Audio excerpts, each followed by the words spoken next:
غدیر عید رسول خدا کو کہتے ہیں، بہار قلب کا قصہ تمام ہو جائے، یہ دن نہ ہو تو تبسم حرام ہو جائے۔ آغا صاحب، اسی حوالے سے ایک دوسرا سوال یہ پیش کیا جاتا ہے کہ واقعہ غدیر کی حیثیت قرآن و حدیث کی روشنی میں کیا ہے؟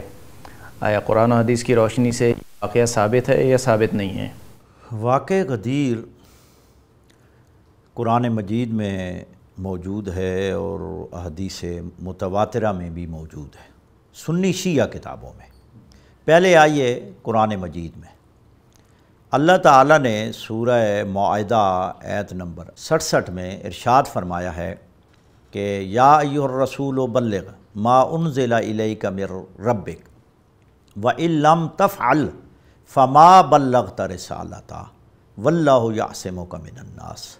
اے میرے حبیب، آج وہ پیغام پہنچا دے ما انزلہ جو تجھ پر نازل کیا گیا ہے، وَإِن لَّمْ تَفْعَلْ اگر آپ نے یہ پیغام نہ پہنچایا، فَمَا بَلَّغْتَ رِسَالَتَهُ کہ آپ نے پوری زندگی کی رسالت کا کوئی پیغام نہیں پہنچایا۔ واللہ یعصمک من الناس، اے میرے حبیب لوگوں سے نہ ڈر، کھل کر یہ پیغام لوگوں کو سنا دے، میں ان کے شر سے، ان کی دہشت گردی سے آپ کو بچاؤں گا۔ اس آیت کا سبب نزول سنی شیعہ کتابوں میں موجود ہے۔ اب آئیے سب سے پہلے شیعہ کتابوں میں، یہ میرے سامنے اصول کافی ہے، اصول کافی، اور یہ انڈیا کی چھپی ہوئی ہے، مطبع ناول کشور انڈیا کا چاپ ہے۔ اس میں کتاب الحجت میں یہ باب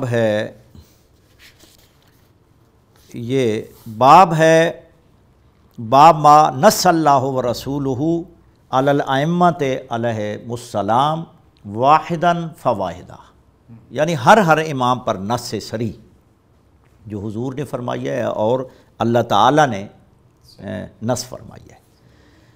یہ اس باب کی یہ حدیث نمبر جو ہے وہ ہے 755، حدیث نمبر 755، کتاب الحجہ، باب ما نص اللہ ورسولہ علی الائمۃ علیہم السلام واحداً فواحدہ، یہ باب ہے۔ اس باب میں امام جعفر صادق علیہ الصلاۃ والسلام سے روایت صحیح سند سے موجود ہے۔ حضرت ابو بصیر جو آپ کے کبار صحابہ میں سے ہیں، وہ امام سے روایت کرتے ہیں کہ یا ایھا الرسول بلغ ما انزل الیک من ربک، یہ آیت تبلیغ میدان غدیر خم میں نازل ہوئی اور پیغمبر اسلامی قدر کو صلی اللہ علیہ وآلہ وسلم کو حکم ہوا کہ آپ یہ پیغام پہنچا دیں، تو آپ نے یہ پیغام حضرت علی کی ولایت اور خلافت بلا فصل کا پیغام سنا دیا۔ یہ صحیح و سند شیعہ کتاب ہے، اصول کافی کتب اربع میں سے پہلے درجے کی کتاب، اور اس میں صحیح و سند یہ روایت موجود ہے۔ باقی بھی شیعہ کتابوں میں حدیث غدیر کے حوالے سے آیت تبلیغ یا ایھا الرسول بلغ کا نزول، اور پھر مولا علی کی خلافت بلا فصل کا اعلان شیعہ خیر البریہ کی متعدد کتابوں میں موجود ہے۔ اب مسئلہ ہے اہل سنت بھائیوں کی کتابوں کا۔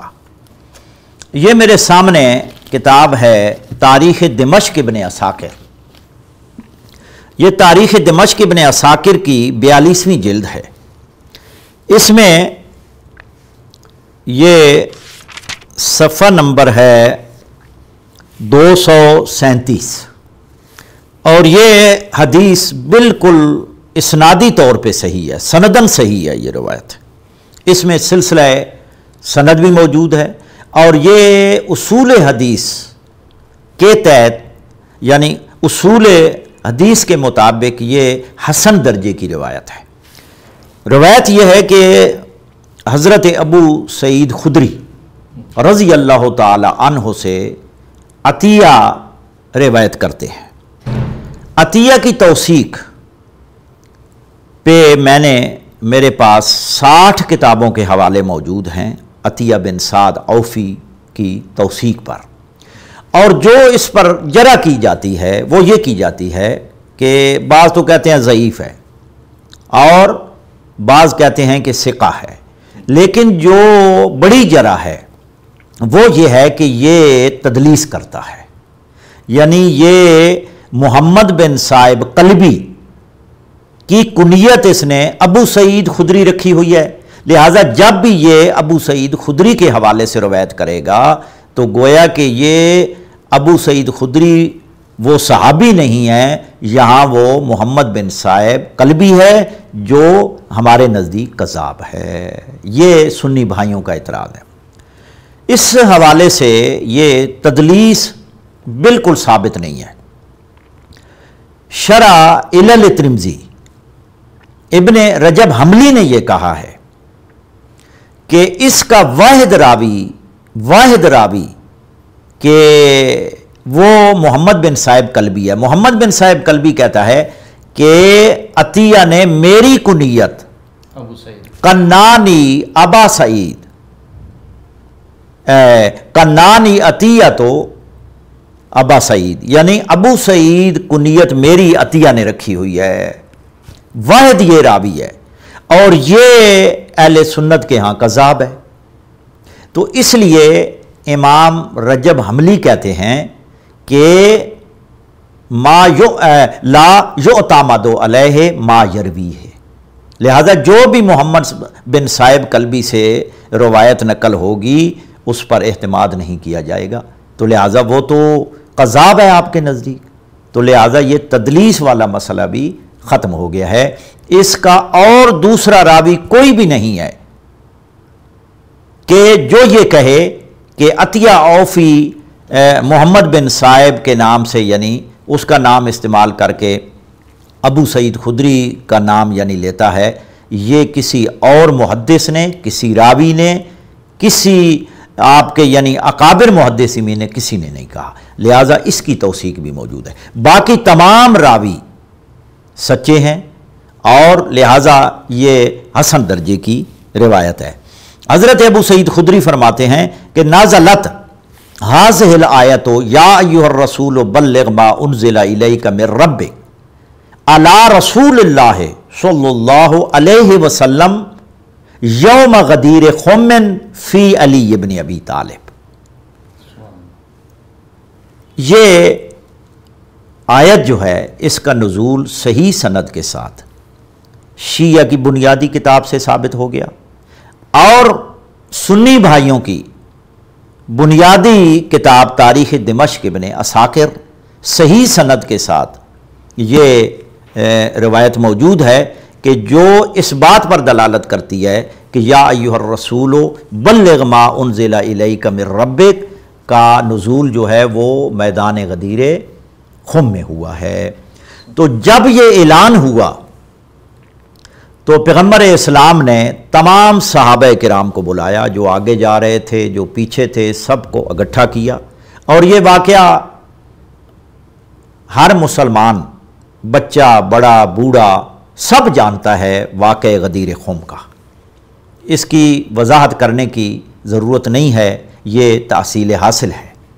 تو میں اصل نقطے کی طرف آتا ہوں کہ جب تمام صحابہ کرام رضوان اللہ علیہم اکٹھے ہو گئے تو وہاں آپ نے نماز ظہر پڑھائی۔ ظہر پڑھانے کے بعد صحابہ کرام کو حکم دیا، انہوں نے پلانوں کا ممبر تیار کیا، اور یہ پلانوں کا ممبر تیار کرنے کی بھی حکمت ہے، کیونکہ جب یہ اس سواری پر بیٹھیں گے تو یہ میرا جو پیغام ہے ان کو یاد آ جائے گا۔ تو آپ نے پلانوں کا ممبر بنایا۔ مولانا شبلی نعمانی نے سیرت النبی میں بھی اس بات کو لکھا ہے، اور باقی بھی محدثین نے لکھا ہے۔ اس کے بعد آپ نے بڑا فصیح و بلیغ بہت طویل خطبہ ارشاد فرمایا ہے۔ ہم تو عام سنتے ہیں کہ پس آپ نے فرمایا من کن تو مولا ہو فعلی مولا ہو، کہ جس چیز کا میں مولا ہوں اس کا علی مولا ہے۔ صرف یہ الفاظ نہیں ہیں بلکہ بڑا طویل خطبہ حضور نے ارشاد فرمایا جس میں حدیث ثقلین بھی ہے اور اس کے بعد حدیث من کن تو مولا ہے۔ من کن تو مولا کو مختلف الفاظ میں حضور نے بیان فرمایا، من کن تو ولی ہو فہذا ولی ہو، من کن تو مولا ہو فہذا علی مولا۔ اسی طرح آپ نے وضاحت فرمائی کہ وقت ترکتو فیکم امرین، میں تمہارے درمیان دو چیزیں چھوڑے جا رہا ہوں، اس کی وضاحت فرمائی۔ وَإِنِّي تَارِكٌ فِيكُمُ الثَّقَلَيْنِ، کہ میں تمہارے درمیان دو گراں قدر عظیم المرتبت چیزیں چھوڑے جا رہا ہوں، پھر اس کی وضاحت فرمائی۔ اور یہ تمام برادران اہل سنت کی بنیادی اور اساسی کتابوں میں صحیح سند کے ساتھ موجود ہے، اور اس پہ میری مستقل کتاب آ رہی ہے انشاءاللہ حدیث ثقلین پہ، اور اس کی اسناد پر یعنی طرق و اسانید پر اور اس کی دلالت پر، وہ آپ پڑھیں گے انشاءاللہ، چھپنے والی ہے، طبع ہونے والی ہے۔ پھر حضور نے اس کی وضاحت فرمائی کہ انی تارکن فیکم خلیفتین، اور مسند ابن ابی شیبہ یعنی حافظ ابو بکر ابن ابی شیبہ میں ہے انی تارکن فیکم الخلیفتین کاملتین، کہ میں یعنی کامل اپنے خلیفے چھوڑے جا رہا ہوں، اور یہی مولا علی کی خلافت کا اعلان ہے کہ میرا کوئی تیسرا خلیفہ نہیں، میرے دو خلیفے ہیں۔ وہ کون سے ہیں؟ کتاب اللہ و اطرتی اہل بیتی، وہ ایک اللہ کی کتاب ہے جو صامت ہے، اور دوسری میری اطرت اہل بیت ہے جو قرآن ناطق ہے، جو اس قرآن کی تشریح کرے گی۔ اگر آپ نے قرآن کا علم لینا ہے، قرآن سے ہدایت حاصل کرنی ہے، تو میں وہ ناطق بولنے والے اپنے خلیفے چھوڑے جا رہا ہوں، اور وہ میری اطرت و اہل بیت ہے۔ یہ وضاحت فرما دی، اور اسی خطبے میں آپ نے فرمایا کہ اثنا عشر خلیفتاً، میرے بعد میرے 12 خلیفے ہوں گے۔ یہ بھی آپ نے خطبہ غدیر میں ارشاد فرمایا ہے، اس کی وضاحت فرمائی کہ میرے بعد میرے 12 خلیفے ہوں گے۔ اور یہ خلفاء والی حدیث جو ہے یہ بھی متواتر ہے، بخاری اور مسلم میں بھی ہے، یعنی متفق علیہ، بخاری اور مسلم میں بھی ہے۔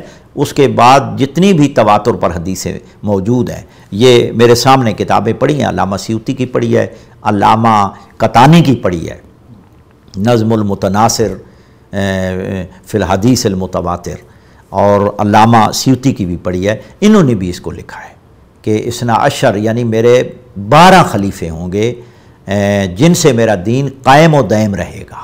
یہ بھی آپ نے خطبہ غدیر میں ہی ارشاد فرمایا، یعنی آپ نے مسئلہ امامت کو واضح طور پر اپنی امت کے سامنے پیش کیا ہے۔ اب جب یہ فرمایا کہ صحابہ نے پوچھا کہ وہ ائمہ یعنی کس قبیلے سے ہوں گے، دراصل پیغمبر اسلام نے فرمایا تھا کلہم من بنی ہاشم، کیونکہ تمام قبائل سے افضل ترین اور اشرف قبیلہ جو ہے وہ بنو ہاشم ہے، کیونکہ حضور فرماتے ہیں کہ تمام قبائل سے میرا قبیلہ جو ہے وہ افضل ہے، اور میں بنو ہاشم میں سے ہوں۔ لیکن یہاں شور اٹھا، جب حضور نے یہ نام لیا تو اختلاف ہوا۔ یہ بڑی باتیں ہیں اور وہ حدیث کی کتابوں میں لکھی ہوئی ہیں۔ یہاں جابر بن سمرہ رضی اللہ تعالی عنہ فرماتے ہیں کہ میں نے اپنے باپ سے پوچھا کہ یہاں تو شور اٹھا اور صحابہ کرام نے شور کیا، اور اس شور میں حضور کی آواز یعنی شور و غل میں حضور کی آواز سنائی نہیں دے رہی تھی، تو آپ نے کیا فرمایا؟ کہتے ہیں کہ میرے والد نے فرمایا کہ آپ نے فرمایا کلہم من قریش۔ میں یہ پوچھتا ہوں مسلمانوں سے، یہ مسند امام احمد بن حنبل میں بھی ہے صحیح سند سے، کہ وہ شور و غل کیوں اٹھا، آپ کی آواز پر آوازیں بلند کیوں ہوئیں جب 12 اماموں کا نام آیا؟ تو یہاں یہ انہوں نے چھپائی ہے، اس بات کو مخفی رکھا ہے تاکہ لوگوں کو پتہ نہ چلے۔ تو یہاں یعنی شور اٹھا تو حضور نے فرمایا جی وہ قریش میں سے، قریش تو بہت بڑا قبیلہ ہے، قریش نے تو حضور کو تکلیفیں دی ہیں، تو لہٰذا قریش نے بنو ہاشم فرمایا ہے۔ تو یہ ایک بڑی زبردست دلیل ہے کہ خطبہ غدیر یہ دلیل تھی مولا علی اور 12 ائمہ علیہم السلام کی امامت کی۔ اور یہ حدیث جو ہے، ہاں یہ جو آیت ہے یہ ایک تو تاریخ دمشق ابن عساکر میں ہے، اور دوسری میرے سامنے تفسیر قرآن ابن ابی حاتم رازی کی ہے، یہ اس کی جلد نمبر 4 ہے اور صفحہ نمبر 1172 ہے۔ اس میں بھی یہی روایت موجود ہے کہ ان ابی سعید الخدری قال نزلت هذه الآیۃ یا ایھا الرسول بلغ ما انزل الیک من ربک فی علی ابن ابی طالب، اور وہ صحیح و سند شاہد موجود ہے، اور اس کی بنا پہ یہ اس کی بھی سند ٹھیک ہے۔ اور امام ابن ابی حاتم رازی جن کا انتقال 327 ہجری میں ہوا ہے، انہوں نے اس تفسیر کے مقدمے میں لکھا ہے کہ میں اس تفسیر میں جو بھی روایات احادیث لوں گا وہ صحیح ترین احادیث لوں گا، میں کوئی ضعیف حدیث اس میں نقل نہیں کروں گا، لہذا یہ حدیث بھی صحت پر ان کا جو یہ قول ہے یہ اس پر دلالت کرتا ہے کہ یہ حضرت ابو سعید خدری والی جو روایت ہے یہ اسنادی طور پہ بالکل ٹھیک ہے۔ لہذا یا ایھا الرسول بلغ ما انزل کا نزول جو ہے وہ غدیر خم میں مولا علی کی امامت پر ہوا۔ دوسرا یہ ہے کہ اللہ نے فرمایا وَإِن لَّمْ تَفْعَلْ فَمَا بَلَّغْتَ رِسَالَتَهُ، اے میرے حبیب اگر آپ نے یہ پیغام نہ پہنچایا تو سمجھیں کہ آپ نے رسالت کا کوئی کام سر انجام نہیں دیا۔ تو یہ کوئی معمولی کام نہیں تھا، اس کا یعنی مقصد یہ نہیں تھا کہ حضور نے فرمایا جس کا میں دوست ہوں علی کا اس کا علی دوست ہے، جس کا میں مددگار ہوں اس کا معنی تو یہی بنتا ہے۔ اور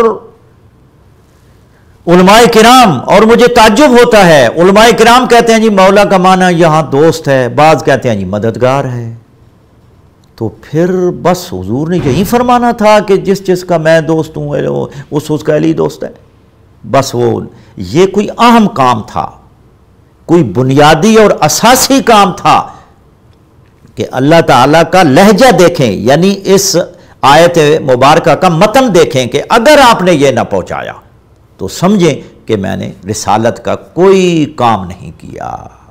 تو یہ آیت کا متن بتاتا ہے کہ یہ امیر المومنین کی خلافت بلا فصل کا اعلان تھا۔ اور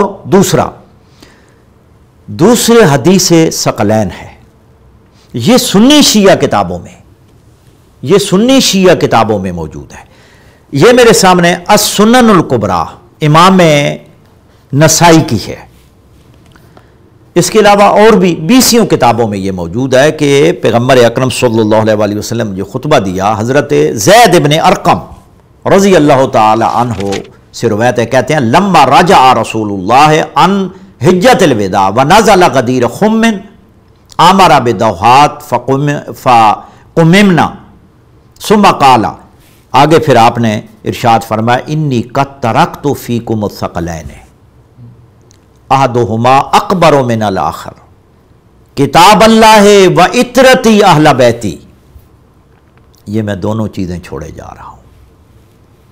فانظروا کیف تخلفونی فیہما فانہما، دوسرے لفظ قابل غور ہے، فانہما لن یتفرقا حتی یرد علی الحوض، قرآن اور میری اطرت اہل بیت ایسے لازم اور ملزوم ہیں کہ یہ قیامت تک ایک دوسرے سے جدا نہیں ہوں گے، یہاں تک کہ حوض کوثر پر میرے پاس وارد ہوں گے۔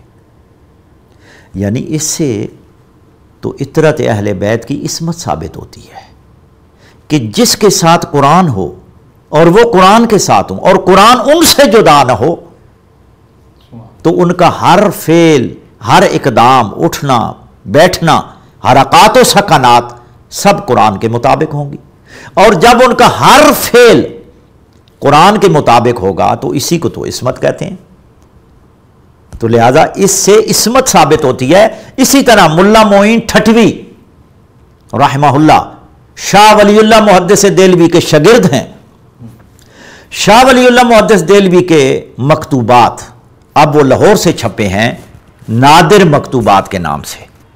اس میں انہوں نے اس اپنے شاگرد ملا معین ٹھٹوی کے جو خطوط لکھے ہیں، خط لکھے ہیں، آپ وہ پڑھ لیں.